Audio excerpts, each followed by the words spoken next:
Good morning, good afternoon, San Antonio Saints. This is Pastor Keith coming at you. I'm running late for a most important date. Gotta get to work. Gotta make the donuts. But I just wanted to holler at you real quick. Brief moment of truth. Today's topic is knowing your gifts. Do you know what makes you so special? Do you know why you are so unique? Do you understand your gifts, your talents, your skills, your knowledge, your understanding? Do you know what makes you the best of you? We always know the worst, what we don't like about each other or what we don't like about ourselves. But do you know what's good about you? Do you know what's right about you? We always know what's wrong with us, but do you know what's right with us? Knowing your gifts is so important because your gift will make room for you and bring you in the presence of great men and women, groups, networks, steps of success. One of the most important steps is knowing yourself. You got to know your strength, your weaknesses, the opportunities, the threats. You know what I mean? You got to know who you are, what you are, your strengths, most of all, your gift. What is your gift? What is your gift? What is your gift? So one of the main ways to find out what your gift is, what is it something that you do that is valuable, that people appreciate about you, and you don't even have to think about? What is your gift? What do you do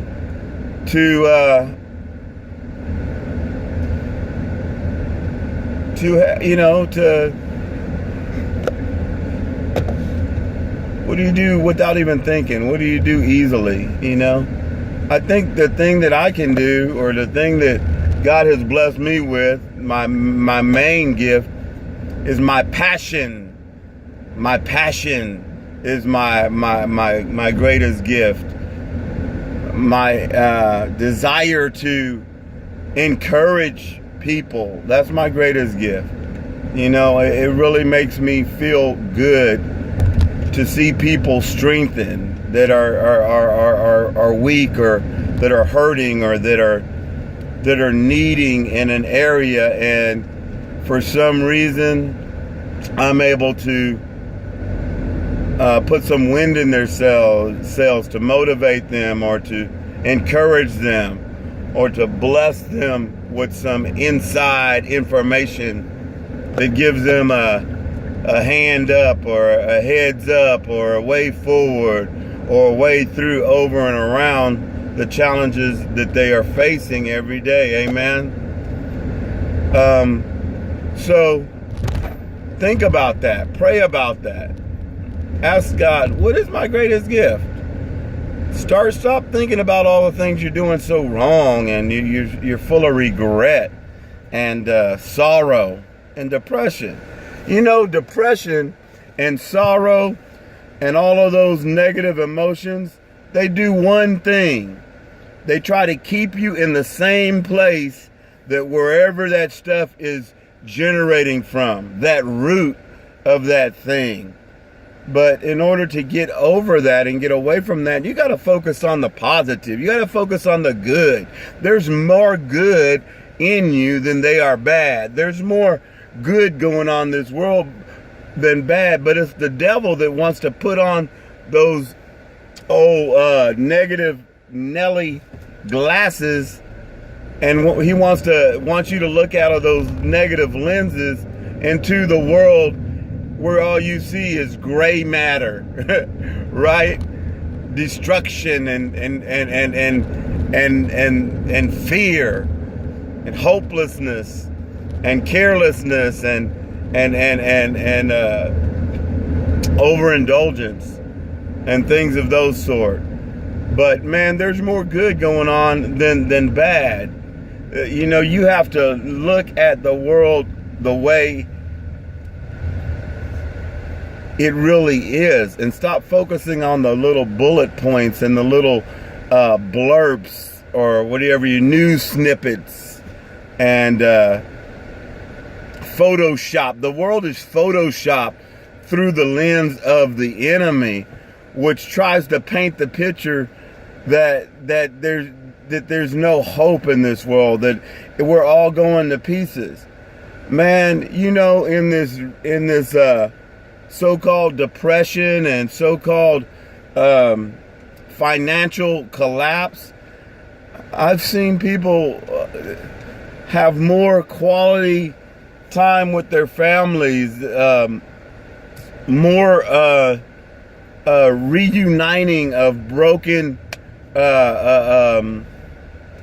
relationships, and more makeups than breakups, and more blessings than cursings, more promotions than people are getting fired. You know, it's just, you must see it. You must look on those things that are true, and those are lovely, that are just. You know, you can't be looking out of things like your friends that are sourpusses look at it.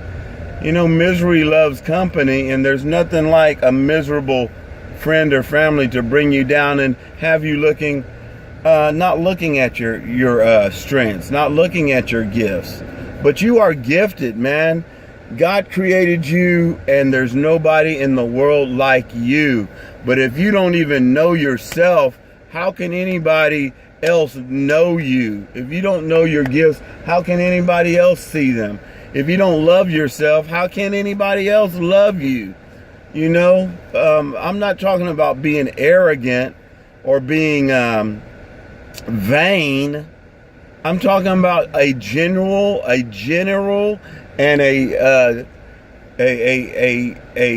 balanced appreciation for who you are. Don't you know there's nobody in the world like you? Why are you trying to act like somebody else? Why are you trying to copy somebody else?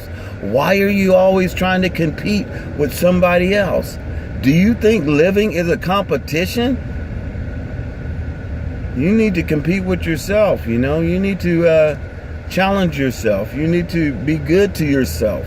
Take care of yourself, right? If you're single, don't walk around in pajamas all the time and your butt hanging out and you know, looking throwed. You know, take a shower, even if you're by yourself. You know, exercise, dress up. You know what I mean? You look good, you feel good. Treat yourself, you know what I mean, to a nice steak